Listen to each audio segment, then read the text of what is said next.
Hello, everybody, and welcome back to TILTS, the interesting Liquid talk show. I'm your host, Nadian Sands, the director of One Up Studios for Team Liquid. If you're new to the show, if this is your first time listening, definitely follow us on your favorite podcast application. We are on all of them. If you prefer to watch us, see our pretty little faces, you can find us on Team Liquid's YouTube channel. Also wanted to share an awesome 5-star review coming in from user A Liquid Fan, clearly a Liquid fan, that says, really insightful podcast and pretty unique in the space for its professionalism and game agnostic takes. Looking forward to catching the rest. Well, thank you, A Liquid Fan. We really do appreciate your 5-star review. And if you guys want to leave a 5-star review, or 4, or 3, or 2, or 1, but mostly 5, you can do so on Apple Podcasts. Today on the show, we have 2 of our 3 brand new Rocket League players. We have Fruity and Speed joining us all the way from across the pond in the UK. This is an exciting episode because Team Liquid just got into Rocket League, so I'm going to pick these guys' brains and see how they feel about joining the team. So Fruity, thank you so much for being on the show, man. Thank you, man. It's great to be here, and I'm super excited. And Speed, thank you for being on the show as well. Thank you very much. I can't wait to get this started. So I want to start off with a question to both of you. A very simple, easy first question jumping into Tilts. Do you feel an overwhelming amount of pressure and anxiety being part of Liquid's Rocket League team, having just signed to the game? Are you shooting first or am I? You go first. Nah, more than anything else. More than any other org, let's put it that way. The only time I've ever felt more pressure was playing WSOE last January, other than playing in the grand finals of that. Other than that, there's no org pressure has ever been this big, I will admit that. I'm going to say the same. It's just, this is a whole different scale for us compared to like what I've been previously part of. So it's just insane to me, and you know, you just want to do your best. And so you feel that, but you also feel all the fans. I've never been part of a community like Liquid has, and that is something that is really, really motivating, and it really motivates me every time to go out and just do the fans proud, because I know there's a lot of them, and I didn't really expect that going into it, so I'm like super stoked about that, always having people behind us. There's definitely some pressure, because you see all the fans like directly in Discord, you see them messaging, and you want to do them proud and do them, you know, justice, and you want to prove yourself that you're the right pickup, for sure. I mean, I said it as like kind of a tongue-in-cheek joke, right? But like, you guys obviously got on Liquid's radar for a reason. You're obviously really, really good at what you do. So on top of feeling like, you know, maybe nervous, is there also just a sense of pride for you in your career? Like, is this kind of what you were shooting for? Both, same question to both of you. I would definitely say this is like the biggest move I've ever had in an organization, and just in general as a personal career move as well. Yeah, for sure. Yeah, it was one of those things where I agree with him again. It's like this was one of the things which I shot for. Yes, absolutely. To get an org like this behind me was like up there with winning a world championship. It was getting like a liquid size, liquid style org that I really wanted. And now that it's happened, that's one thing off the bucket list. Now it's a world championship, and then bucket list completed. That's it. There's only 2 things on the bucket list. Sign a Liquid. Okay, all right. When it comes to hitting a ball in a net with an electronic car, yeah, that's my bucket list. Nice. I don't know if you guys recognize the set that I'm in, but it is the scene from the Rocket League announcement video. I shot the ball getting out of the bed right here. Really? That's the one. I didn't even notice. The famous Rocket League announcement video. But honestly, I guess that was incredible. That announcement video. Great. Did that not? What film did you base the intro off of? I didn't. I just shot random scenes of a ball. Like, we had this idea where it was like a hero's journey, where it's like, let's just personify this ball and have him like do a bunch of different stuff. And so I bought this electronic car. We randomly found out that Cloud9 had an RC car, so we bought that to destroy it. Yeah, it just kind of all came together based off of like COVID regulations and stuff. We're like, we can't really do anything in person. So it was just me in my apartment shooting this soccer ball, just rolling all around.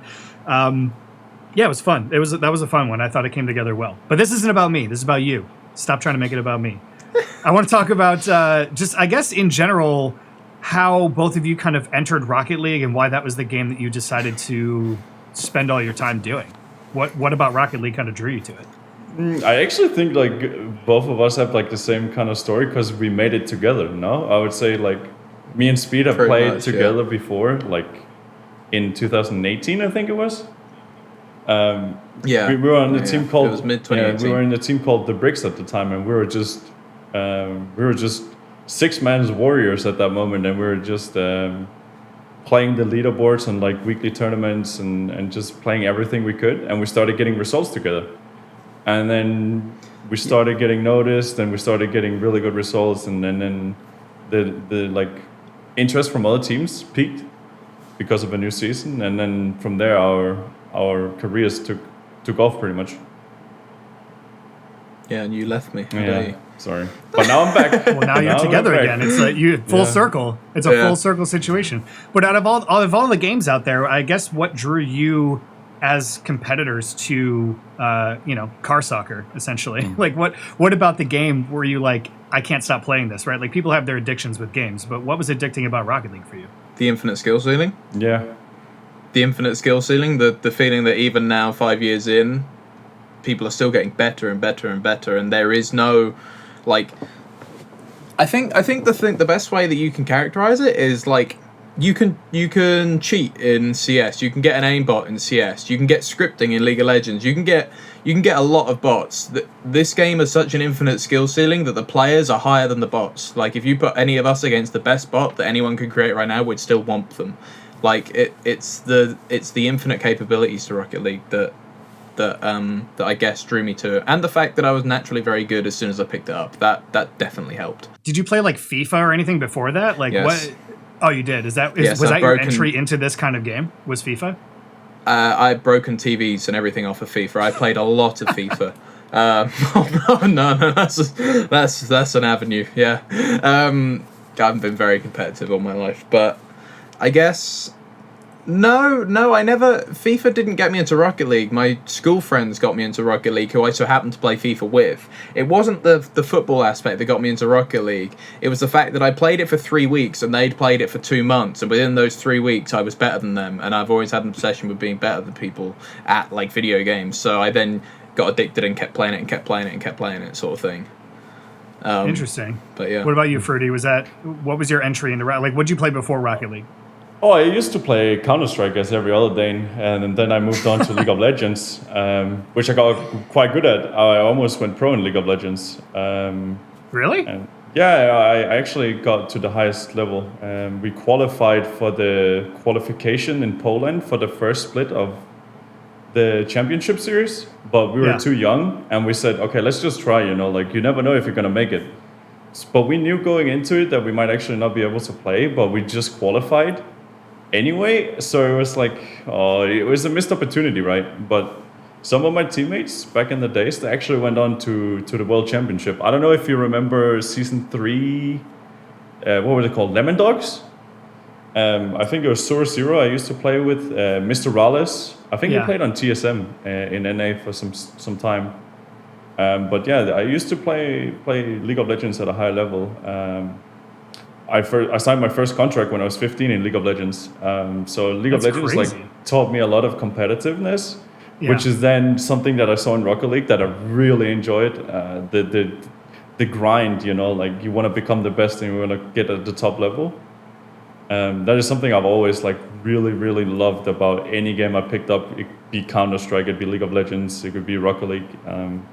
So those for me, are such different games, though. Yeah, it is. Those are three completely different games. So and you're highly skilled in all of them. Yeah. Yeah, I used to be really good at all of them. I think I went to my first league, a Counter-Strike tournament when I was 13, and we beat the best teams there. That was in the secondary tournament, which was just amateurs, and we couldn't have been more than 13, 15, and all these adults, they got really mad when they got beat by a bunch of kids. And you could just hear in the hall that everybody was screaming because we beat them. So yeah, it's just the competitive nature. I think that aspect really intrigues me when it comes to games where there's an esports scene. So yeah, I've always been really, really competitive in all the games I pick up and just pour all my time and energy into. So is it the infinite skill ceiling in Rocket League, right? Now that you both kind of made it there, is it the way that you're thinking about it? Is it your reaction time? What sort of elements are the most important for you to continue to get better at Rocket League? the thing that makes it infinite about Rocket League is definitely the mechanical aspect, the ability to read the ball. But also the consistency of it. Yeah, the consistency of the mechanics. That's what I'm like. The whole mechanical side of things is what is infinite. In that, if you look at the strategical side from, say, Season 5, which is, 2.5 years ago, and you look at it to now, there's not too much difference. It's just a lot faster, a lot more mechanical, and I think that's going to keep being the trend for the next year, 2 year, etc. I think that's the main thing that makes it the infinite skills, that makes it so, the skill ceiling so high. Yeah. And are people still figuring out, like, new ways? I mean, we'll get to talk about Kuxir in a little bit, right? But when I was even doing the Rocket League videos, like, the Kuxir pinch, like this whole thing where he like does this, like, hit off the, and forgive me, Rocket League's not my main game of choice, but I think it's entertaining to watch. I tried to play it and I just like wanted to jump off my balcony because I was so terrible.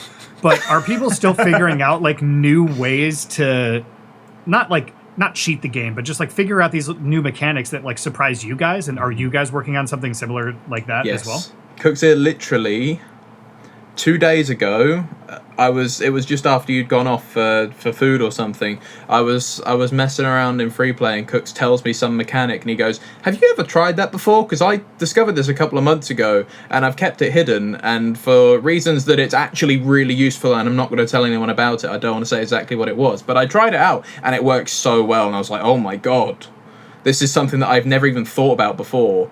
And it's just something that makes absolutely no sense, but you just stumble across it, as he tends to stumble across everything, and just adds it to an arsenal, and it's seriously frightening what that guy does. I don't think anyone looks at the game like Kuxir does. And that's why he's like, no way. Like, there's no way. He's such a unique player and person that I don't think anyone will come ever close to it. Yeah. I mean, before we started rolling, you were kind of making fun of him a little bit. You're like, "Oh, classic Kuxir, not here to do this podcast where he has to talk and stuff." But I guess Speed, we'll start with you because you've been playing with him the longest, I think. So your other teammate Cooks, not on the podcast. It's okay. We'll do him justice by talking about him now. But kind of tell me about your competitive history with him and your friendship, and when you first met him, all that stuff. Give me some juicy Kuxir stories. So it all started just after, I think, Fruity left to PSG, so this is mid to like August 2018. I then go on to Triple Trouble, and we start playing these GFIN weeklies, which is me, Ronicky, and Tadpole and Triple Trouble, and we came up against then Flipside at the time, which would have been Cooks, Yukio, and Mystic, and every single tournament we just batter them, like every tournament. And this was this like top 2 European team that we were just battering, and if God's honest truth, Cooks thought, skipping forward to January when Yukio went to Dignitas, Cooks and Mystic were talking about their third player, and Cooks and Mystic both wanted a player from Triple Trouble, which was me, Ronicky, and Tad, but Cooks wanted Ronicky, and Mystic wanted me, and then we did one scrim, and Cooks was like, "Wait, you're the reason they were so like lethal." Well, that's what he said to me, and I was like, I don't know, you make your decision. And that was kind of how we teamed together. But since then, it's been a year and a half of me nagging him, and more nagging, and hey, a little bit more nagging to do things that in turn would make him ridiculously good at the game. But he's so much fun. I actually have hundreds of stories. It's ridiculous. The stuff he pulls off, the stuff he says is just... He says he's bad at English, yet he's one of the best. He's better at English than me. And I'm like, oh. So he won't come on these podcasts because he doesn't think his English is good. That's one of the main reasons. Was that his reason? There's a couple of others. He is camera shy, but he also doesn't think his English is very good, which if you ever speak to him for more than 5 minutes, you'll realise it's better than mine. And he should be doing all the interviews, yet here I am doing most of them, if it's not Fruity. But I mean, hey, that's why you guys are here, which is fine. But I mean, it's cool that you have such a long competitive history with him, and that he is such an insane player. I guess I guess Fruity, what about you? How does your competitive history look with Cooks? I think I've only seen him as like one of the biggest names in Rocket League. Like, you go into a game like Rocket League and you're nobody, and then you look up and you see this guy in Season 2 who won the World Championship, right? And then you see this guy and the things that he did back then and then now, and he's like still competing, and you're on team with him, and you know that he has the experience and the results. It's just I don't know. It's still surreal to me. I still don't get that I'm teaming up with him because he's been there forever, and you play with names that you always looked up to when you were like a nobody. So I've always like just competed against him in like small tournaments. I think me and Speed actually beat him like a couple times in like the tournaments that we played together. And we started being flip side quite consistently, and we always had good games against them. Were you with me for Ballistics Brawl? Was that? Yeah, the one was you with? Yeah. Tournament like July 2018 where we beat Cooks in Ballistics Brawl to qualify for this thing, and at the time that was like whoa, and then in the finals they turned around and battered us, but that's besides the point. We forget that part of history. That's irrelevant. True. No, but it's always been like he's probably one of the biggest competitor and the biggest names in the scene, and and we were just talking. We were talking about before we started recording as well how he's like very mysterious. He kind of like just comes and goes as he pleases. So has there been any like funny instances where he just kind of like drops off the map completely, and you're like, hello, like I need you for something? I mean, there's so many times we have to like. I mean, like we have to sometimes call him to wake him up, late night. Mr. Oversleeping Scrims. Yeah, he has quite a unique sleep schedule. Unique. That's an understatement, rather. So sometimes you just have to call him up, and then suddenly he's like, "Oh, I'm here," and it's like, at this time you just woke up, and we had to call you. But that's Kuxir, like he has that mysterious factor. Well, it sounds like he's just staying up late and like scouting every pixel inside the game to try to find some sort of new mechanic all the time. Yep. Yeah, so he'll play for 20 hours and sleep for 20 hours. Yeah. I respect that. And that just, I don't understand. I've got a very good relationship with his girlfriend, Bruna, simply because of the amount of times I've had to phone her to wake him up because we weren't sure if he was going to be on time for scrims.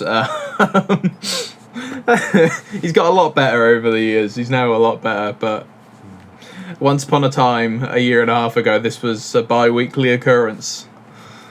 Definitely. So, when did Liquid actually approach you guys? And like, who did you talk to? When did you start hearing about it? Was it like Tefis? Did somebody else reach out? Was it Victor? Who reached out to you? And like, when did you first start conversations with? I think John did. Tefis. Yeah, Tefis. Yeah. He like DM'd me on Twitter one night after we played a tournament. What was the tournament we were called? Eurocup. I can't remember. Yeah, Eurocup, I think. Mm-hmm. And we did quite well in one day, and we beat like Vitality, and then suddenly he's like messaging me in DMs, and I'm like, guys, look at this. There's showing some interest, and then it pretty much took off from there. Genuinely, I think. Sorry, it was about 24 hours. The difference between being. Between finishing our contract with Mouse Sports on to having like first talks with Liquid, it was literally 24 hours was the separation. It was ridiculous.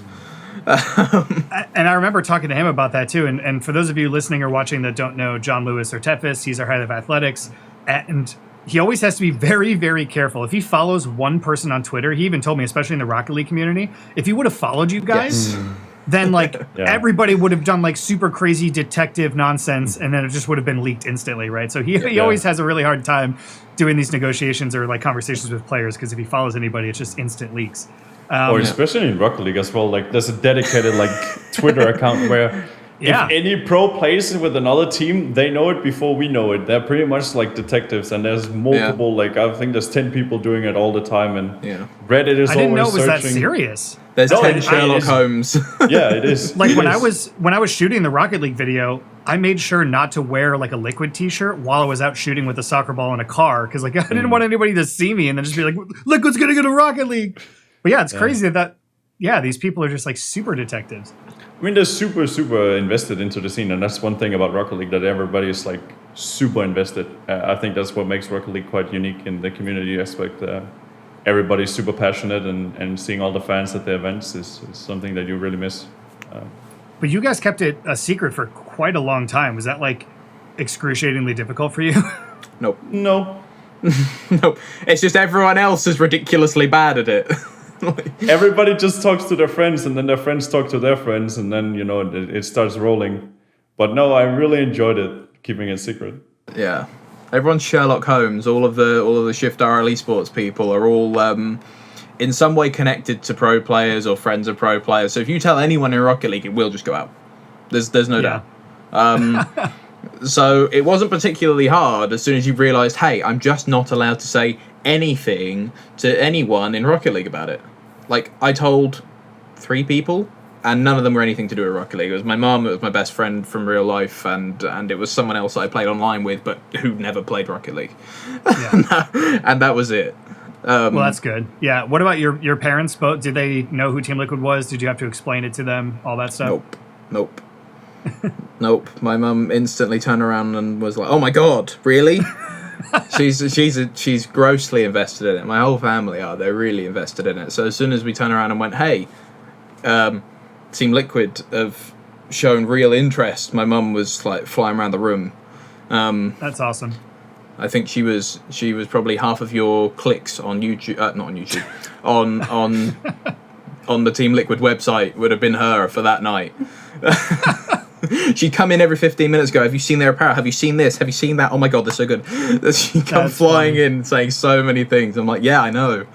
Fruity, what about you? Parents were stoked? Yeah, I told my mom, and I told her that this is huge. I don't think you will ever understand how huge this is.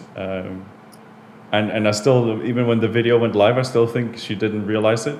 So I had to explain her how big it is, that Liquid is a world-class organization, and this is what everybody dreams of being signed by, and being able to like tell her that after all these years, that your work has finally like reached the peak. That was really special. The bucket list. Get signed to Liquid. That's it. Yep. That's the one. Done. Well, hopefully not, because your journey is certainly just getting started. Has COVID impacted like the way that you guys are really like trying to gel as a team in the early stages of this whole thing, or are you guys still making sure to put in enough time for scrims and all that stuff too? I really wish we could like with the boot camp. I think like getting a boot camp before the season started, but obviously because of COVID, it's quite difficult. But yeah, that's really the only thing. And maybe offline events. I think offline events is something that everybody misses in the scene, but it's the same for everybody. So you have to adjust your play to online play only, which means that you might be able to play a bit different. But no, usually I would just say like meeting up and just playing as a team would really help offline aspect. Yeah, it was one of those things where our in-game meshing would maybe take a little bit more time. Due to not being able to hang around with each other as much, but out of game, we didn't really have a problem with that. It was very natural and very kind of seamless. Like, you know, ex teammates, current teammates. I kind of just was middleman and hello, play together now. Which is awesome. I mean, it's good that it worked out. That there was no like weird introductory period of like not knowing about the other person. That's always super helpful. Yeah.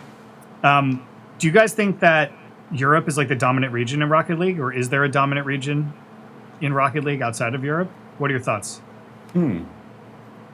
Used to be. Good question. Used to be? Yeah, Europe used to be? Yes. Used to be. I think Europe is a mess right now. I think you can't predict anything about Europe anymore. It's no. Interesting. You just can't, but you can predict NA every time, pretty much. You'll have like 7 RLCS teams, or like the seven teams you expect, and maybe an unknown team. That's about it.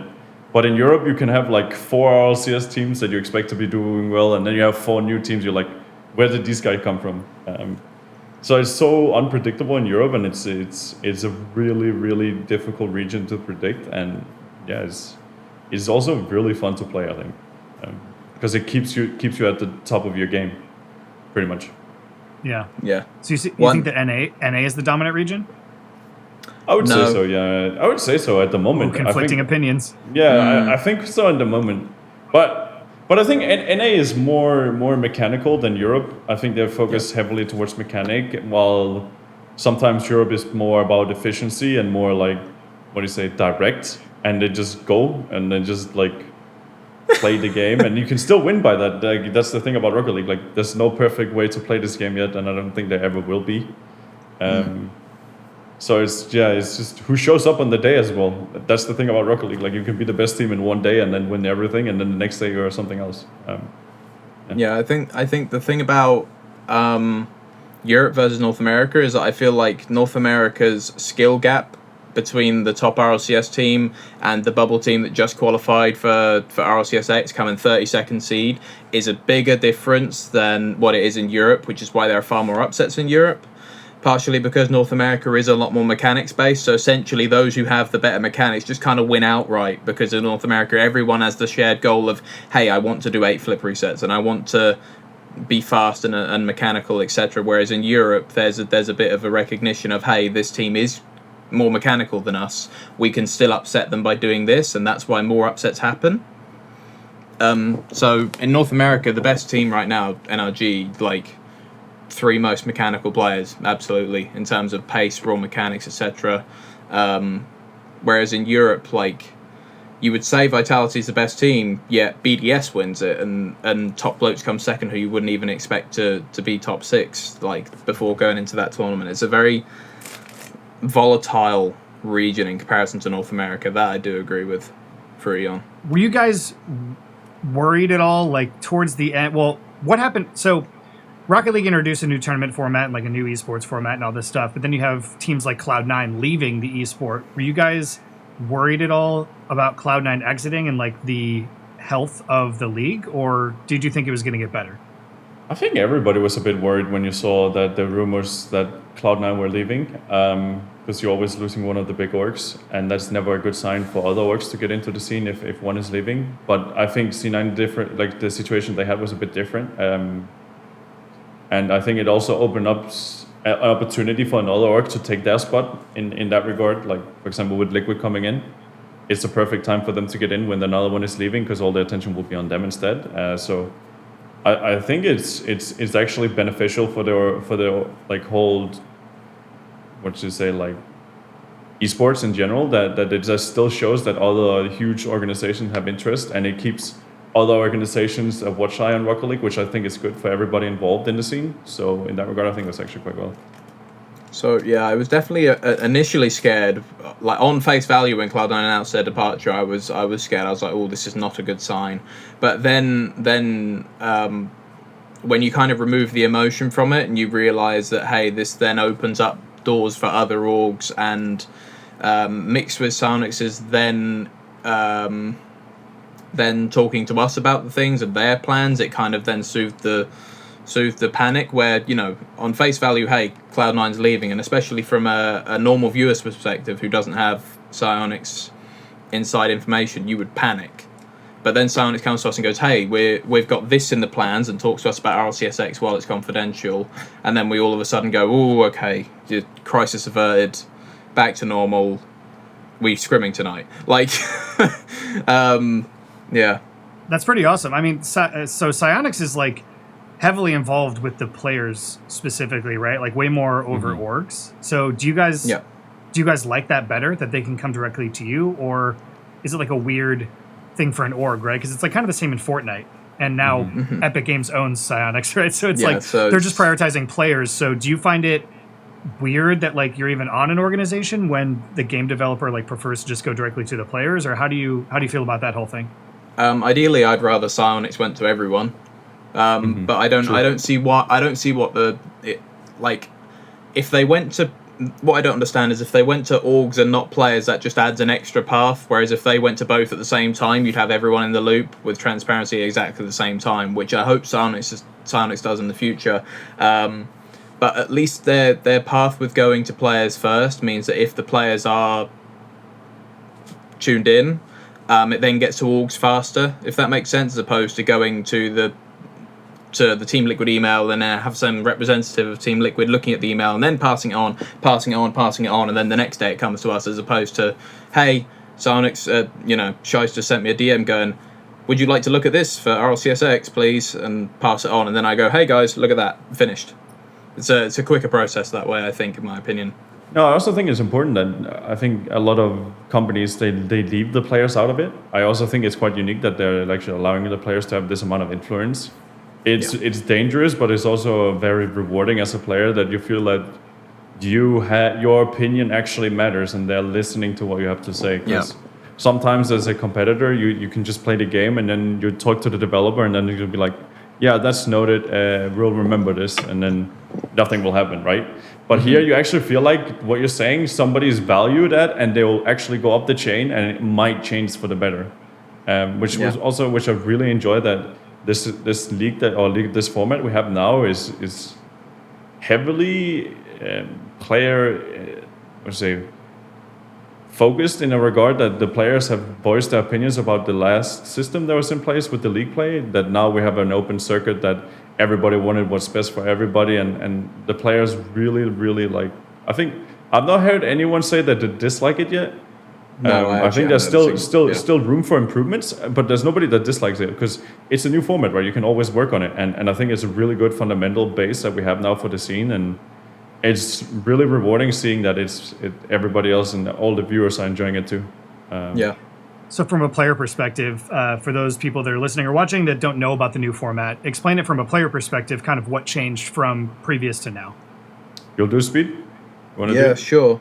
So originally for 9 seasons of RLCS, disregarding season 1, so 8 seasons, you would have a certain amount of weeks of league play, which was essentially a round-robin format, very similar to football's Premier League Championship, where at the end of it, the top 2 teams would auto-qualify for Worlds, for the World Championships, which was biannually.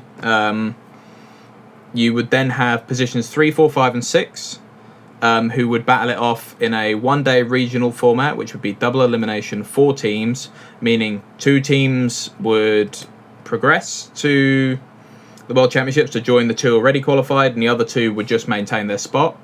Position 7, just flat out, that's your season done, you've maintained your spot. Think of it finishing 10th in the Premier League. Well done, you finished 10th, see you next season.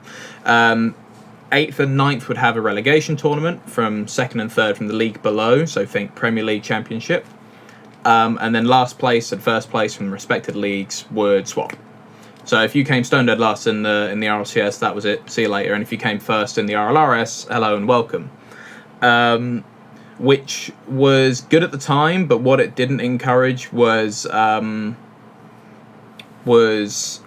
swaps. It made it very stable, but also exclusive. Stable but stale. Yeah, exclusive. Mm-hmm. You'd have the same teams there every season, and you would have a 70% chance of staying in RLCS just before the season even started. You know, you could win 3 series out of your 9 in the league, and there you go. Well done. You've achieved 7th. See you next season. You know, you've got to the next season of RLCS by having a 33% win record. You know, it's not ideal in comparison to now, where it's all an open circuit format, where we've, as former RLCS teams, gotten invites to RLCS for the first 3 monthlies. And I believe there's 16 teams that got through. I'm not sure. No, we're the only teams that got qualified. So 10 teams got invited to this 32-team RLCS regional. 22 teams to make up a 32-team bracket qualify through opens. And this could be anyone. This could be my mum, my brother, and my dad turning up, having the day of their lives and qualifying. Which makes it a lot fresher for viewers. They can get there's a lot more underdog stories. There's a lot more excitement when upsets happen, etc. And what would happen is that you'd have 2 weekends of Swiss bracket, week 1 and week 2, to knock out 24 of those 32 teams. And then those final 8 teams would play your very standard quarterfinal, semi-final, final, and the winner, obviously, would be crowned the winner of that stage. With the idea being that you gain points for where you finish, and if you have X amount of points and you finish top in your region, you then qualify for majors and subsequently worlds. Whew. I mean, that was. I feel like you were reading off of like a Wikipedia page or something. That's why I said Speed. Want to take it? Now I understand why you tossed to him. Yeah, that was good. I was I feel like you blacked out. You're like, what? Did I just say something? What happened? No, that was excellent. Round of applause for the brilliant explanation of the bracket. Does that make it more or less difficult for you as a team now to like? Are you having to, I guess, like change the way that you're practicing, and you don't feel as comfortable anymore, right? Where if you played like an okay season before, you're still in, versus now that doesn't exist anymore. So how is that changing from a player perspective from you guys? like I said, you could have a 33% win rate in the previous RLCS seasons and keep your spot in RLCS. We had a 40% win rate on that week one where we had a complete off day. We had a 40% win rate, and that's it. You're out. Good night. Yeah. Mm-hmm. So it's put a lot of fire, especially in my belly, to play a lot more and get a lot better. Like, I haven't played the game this much in 8 months, comfortably 8 months. It also means that I now have to play against teams that I previously never wanted to, not because of ego, but because I just didn't like playing them. You have different play styles in Rocket League, and the one which I hate the most, not because I play badly against it, but because for me it's boring, is turn my brain off, hit the ball, wherever it goes, I'm just going to whack the ball around a lot. And there are a lot of teams in the bubble scene that do that now. And with 32 teams in these tournaments, you play these bubble teams that play that style. So now I'm forced to scrim it because I need to beat it. Whereas before I never had to. So yeah, my scrim schedule's changed and my outlook has changed, and I guess for the better, as much as I don't really want to admit it because I have to play these teams. Well, Fruity, does that... well, are you in the same boat that you haven't played the game as much in 8 months, or does that scare you at all that Speed said that?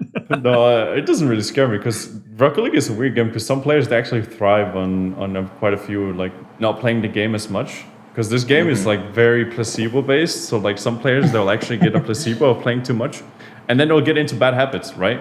And bad habits, it's quite hard to get out of. So some players, they try to play as efficient as possible and as optimal as possible. So sometimes a break is good, and sometimes not playing the game like just full out 10 hours a day, it's not gonna work. Because again, Rocket League is literally your brain is gonna be fried after like 5 hours of playing just full time. It is so demanding and it's so like fast paced that you have 5 minutes of action, then you queue another game and then you play again, and then you do that for 5 hours and your brain is just melted. But yeah.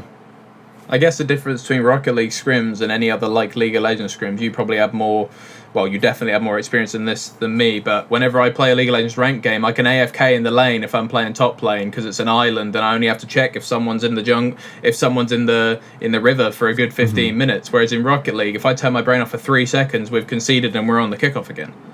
Yeah. You know, it's so ridiculously intensive in comparison to every other game. Yeah, you got to be on all the time. Yeah. Mm-hmm. And it's also very, very, very punishing if you're not focused 100%, and you can pretty much lose the entire series because of that. Well, speaking of League of Legends and playing at a high level and everything, Fruity, I didn't know that you played with a keyboard and mouse. Yeah.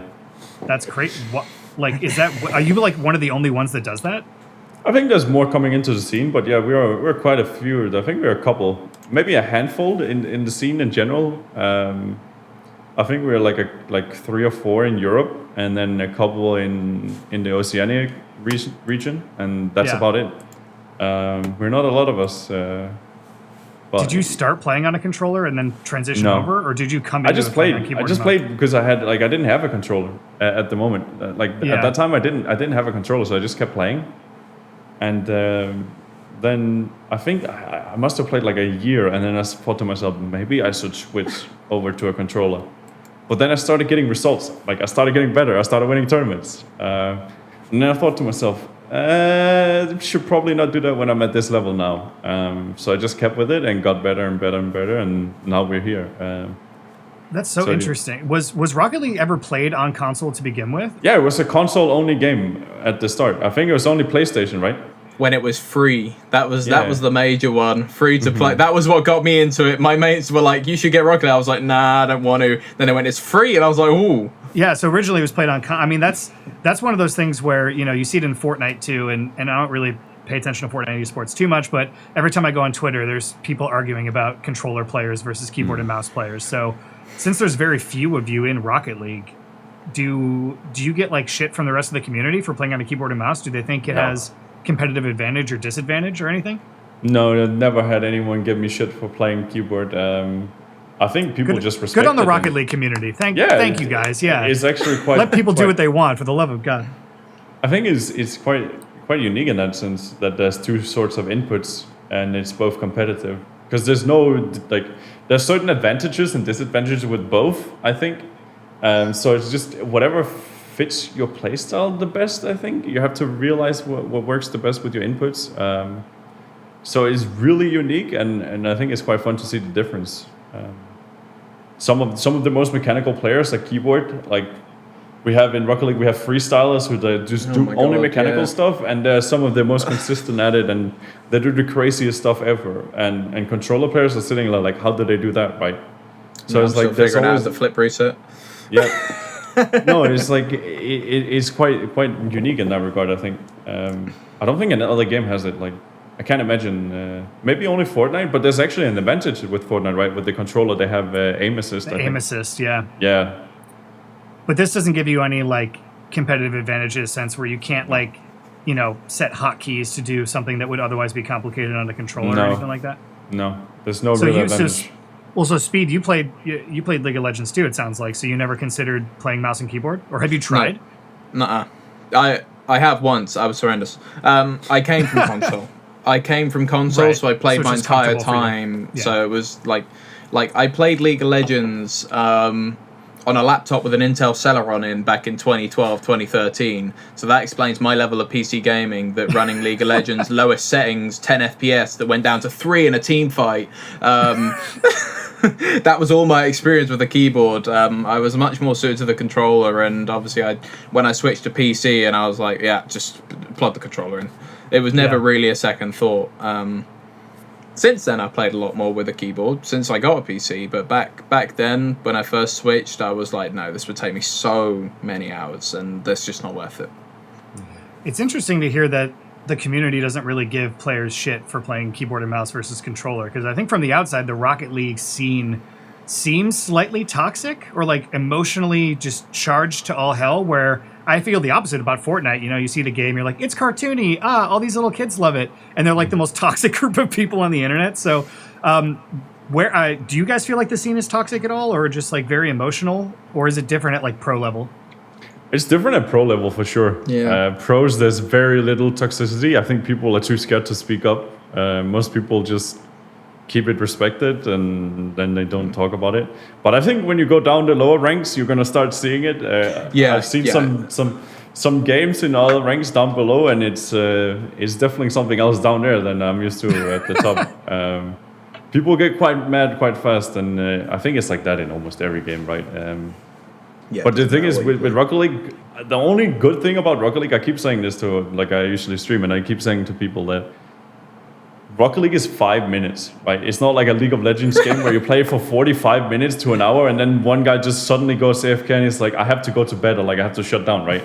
And then you just left there 4v5. With Rocket League, thank God, it's 5 minutes, and that's it, and then you're over, right? And then you go next.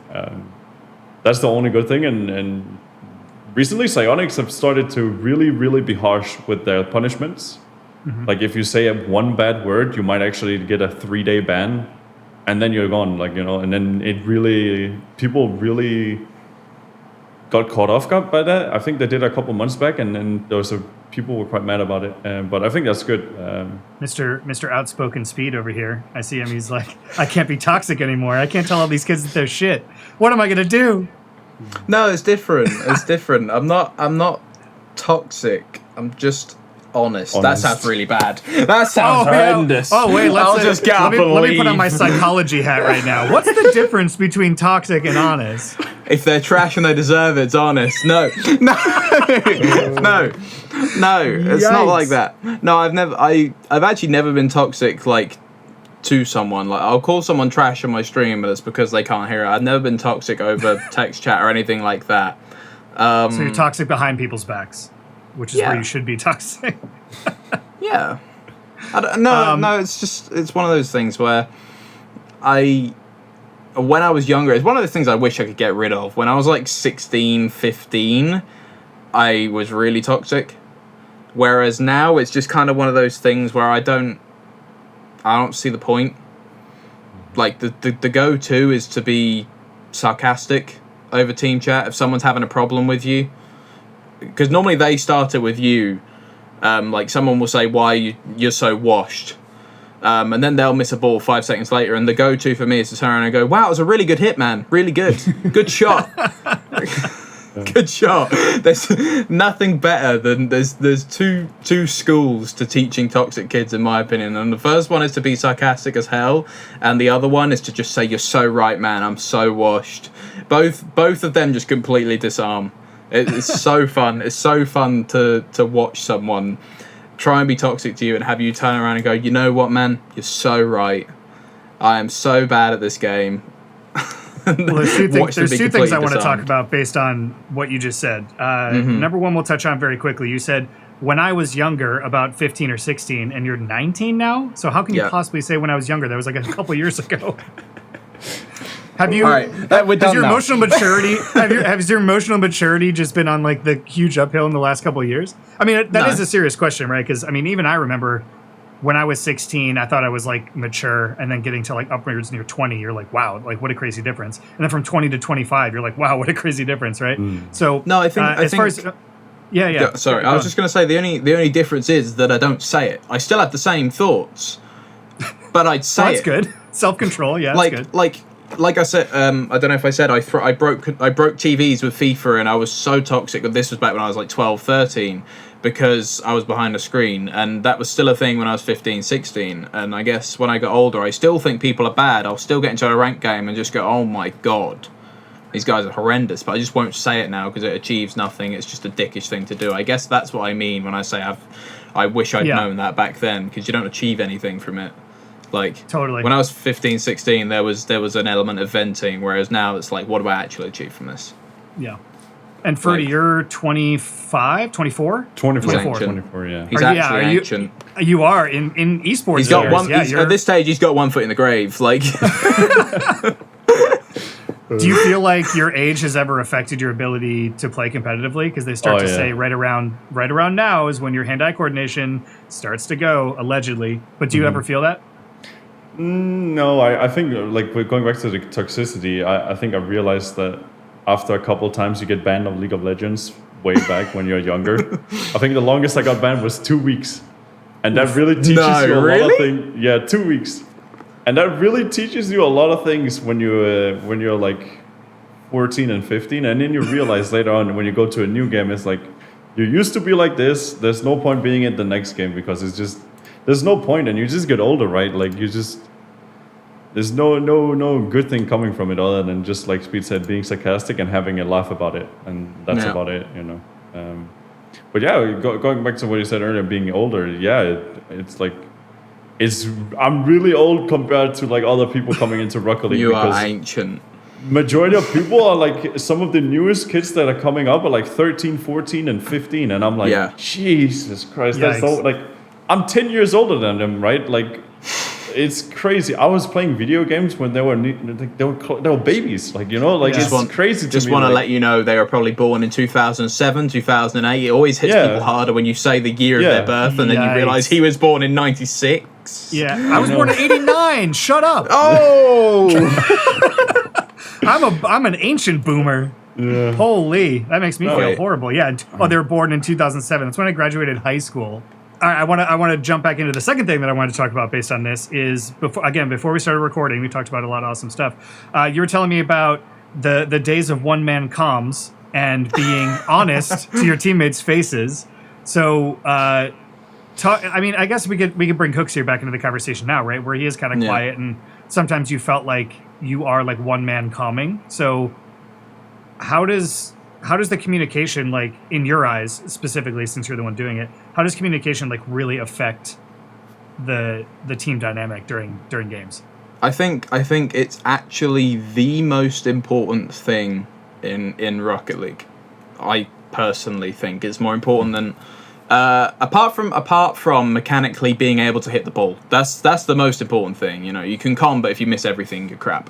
But other than that, that's the most important thing. In the people can play the game weird, like Kuxir plays the game in a weird fashion, in a unique way, like we said earlier. But when you comment, you understand it, and it becomes a strength. When you don't have comms and someone's in my blind spot, like especially a teammate that's not calming something that's in my blind spot, that's where problems happen. That's absolutely where problems happen, because they won't tell me how much boost they're on, or they miss something, and that changes my decision making. Like, not saying something If they give me every information, I trust my own ability to make the correct decision. If I'm not given all the information, I don't trust myself to make the correct decision. So for me, it's the most important thing, especially when you're playing with someone in your blind spot, as you tend to in Rocket League because you do a rotation. Someone always ends up being in your blind spot very often. And if they comm that, no issue. It's when they fail to miss things out. It's when they miss things out in comms that you then have problems happen, especially on defense. And pardon my complete ignorance for the way that competitive Rocket League works, but is there a shot caller on the team? Are you the shot caller? Like, is there one unified voice, or is it like a constant flow of communication, pretty much?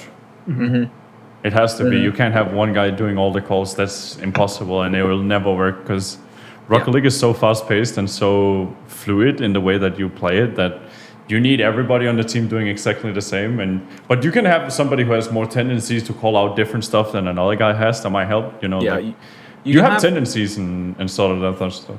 You can have a 1-2 and a 3-man in comms, but you never have an IGL. Not like any other games. Like again, going on to the fact that you can't do 5, 6, 7 hours of scrims because everyone's playing at this high intensity. Everyone's comming. Everyone's doing the same amount of efforts. You can't even flick around the IGL. Like, you're all comming, you're all at 100% every second of the game. So there are people that comm more, there are people that comm in different ways, but everyone has to comm. There's no way around that. And is the opposite also true? Like, over communicating and just like having the comms just be a constant just echo chamber of how much boost you have and where you're going and all that stuff? From my personal experience, no. No, I don't think either. I think it's more the relevancy. Like, you can maybe hear like the boost count, like it's more about the relevancy of the communication you're doing. Make sure between always having a voice in the communication. Those things are the important ones. Yeah, I think there are higher priority voices at certain times. So the person that's furthest back sees the whole pitch. They have the most informed opinion, so they should be the one that's the loudest at that moment. Whereas if I've just took a shot and all I can see is the ball directly above my head, I can't say shit other than I've got no boost. Right. So in those situations, people should be more vocal than others. But other than that, no, I don't think there's such a thing as overcomming at all. Information is definitely power. And you said that you're one of the few people in this world that actually talks to Kux on a regular basis and actually has heard his voice over comms. So is he? What's he like in game? Does he stay relatively quiet, or is he just as chatty as you guys? Depends on how much he wants it. Yeah. If he wants to win, you'll know he wants to win, and he'll come more than most. If it's scrims, you'll hear one word every 15 minutes. So he doesn't want to win scrims? He doesn't care? He's a very goal-driven person, and if there's no goal behind the scrim, as in like, I think an important part of him is I think we talked about this literally 2 days ago. He wants to win something. He doesn't care if he's winning a Steam key or $100,000. If he's physically winning something, it makes him want to play, and then he comms. He's kind of similar to me in that sense. But in scrims, you don't win anything. Even when you're playing, like, you analyze how you're playing and stuff. They're useful for progression. But as for, there's no, like, if we get bombed in scrims 7-0 and lose every game, at the end of the day, just scrims go together the next day. But if you lose a tournament, there's a different feel to that, absolutely. Totally. Yeah, so is there a way that you can motivate yourselves? I mean, just from, it's a really good point to bring up, actually, is like, scrims can kind of just be, very monotonous and just kind of like you don't really see anything, right? So is there something that you guys can do or that you can try to maybe infuse into your practice that would give you that sense of motivation to, because if you look at, right, let's put it in context of like Astralis, CSGO. Like I've heard many stories about how when they go into practice, like if they drop a game during scrims, they've considered themselves failures and all this stuff. And they've found out a way to like weirdly unlock their practice regimen so that they could be the best in the world. Yeah. Is there something that you guys can do like that for Rocket League, or does it not matter to you as much? Like, do you only care about being in competition only? I've got that in my head. I'm intensely competitive, but there is just simply a thing where there's not as much pressure. It's more relaxed. It's very, very hard. Like I said, comms in Rocket League is so important. and comms naturally are so much better during tournaments. In scrims, it's very hard to play at 100%. So you are naturally going to lose games in scrims, and that frustrates me, but it's an ever-losing battle for me. Like, I haven't found a way to change that yet, where I want to win every scrim I play, but, you know, for off days and lack of comms and stuff, I've not found my way around it yet. However, with Psionics' New The Field, I found a way around it, because there's a prize pool related to it. So it's essentially team 6-mans, team scrims in a best-of-5 format. With a small prize pool at the end of each month for those who come on top.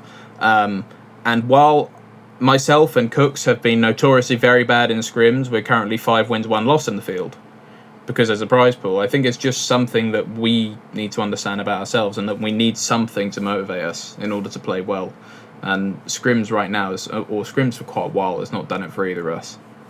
But now there's a financial element attached to it. Yes, there's scrims with money at the end of it. Interesting. Did they just start doing that? And scrim, yes, yeah. I think this is the first month. Thing.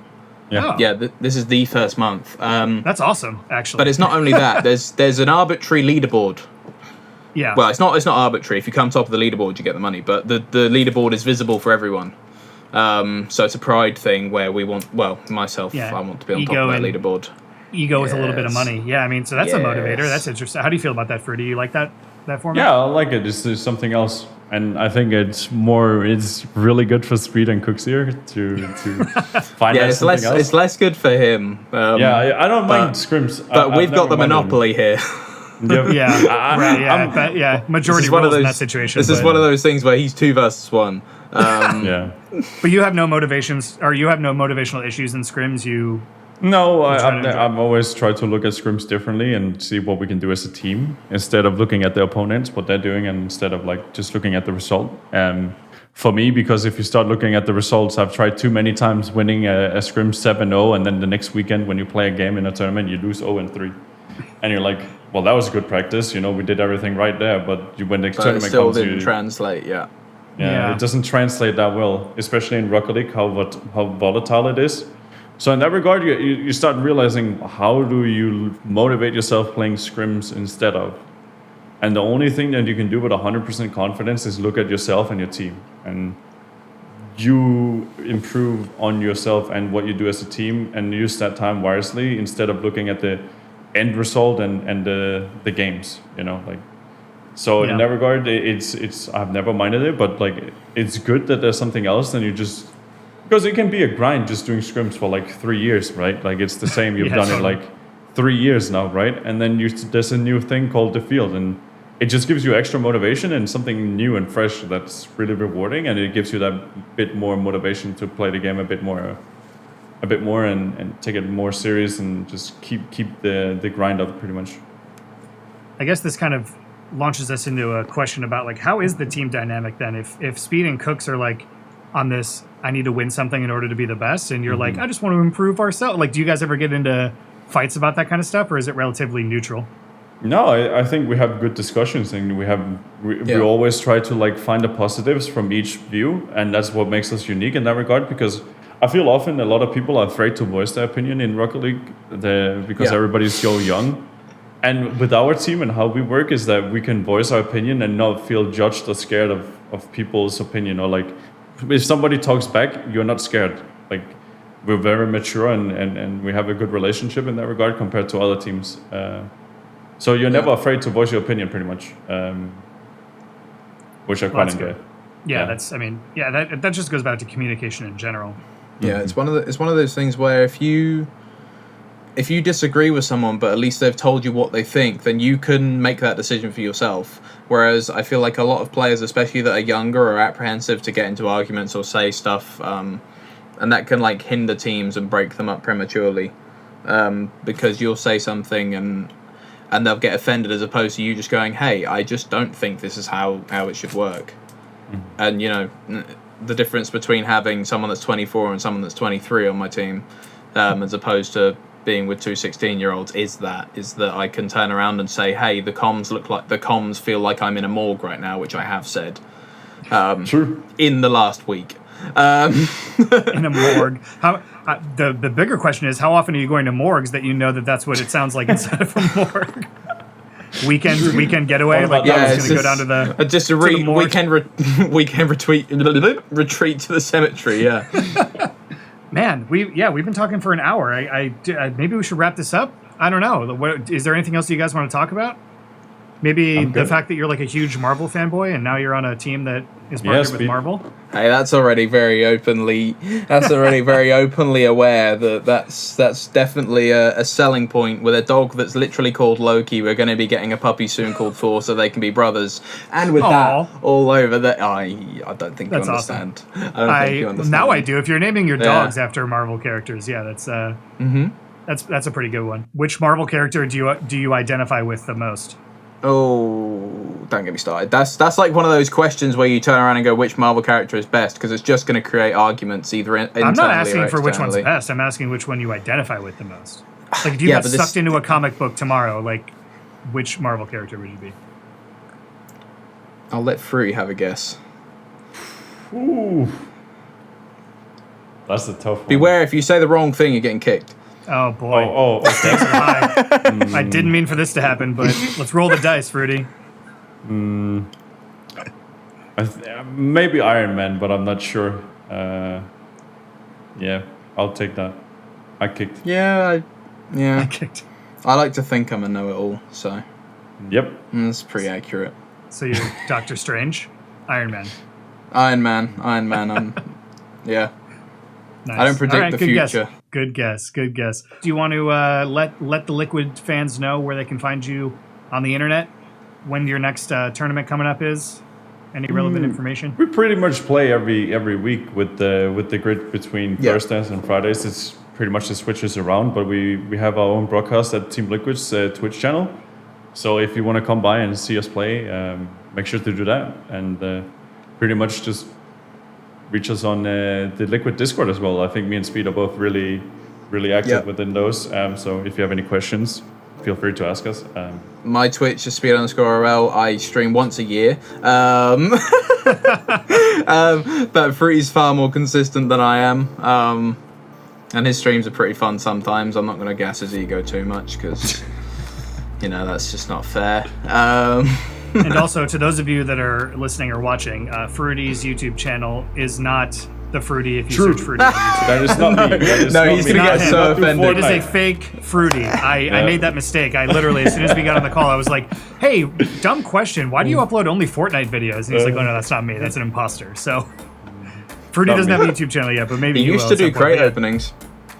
That Fruity that you're talking about used to do crate openings. Yeah, once upon a time. He switched on to Fortnite. Luckily.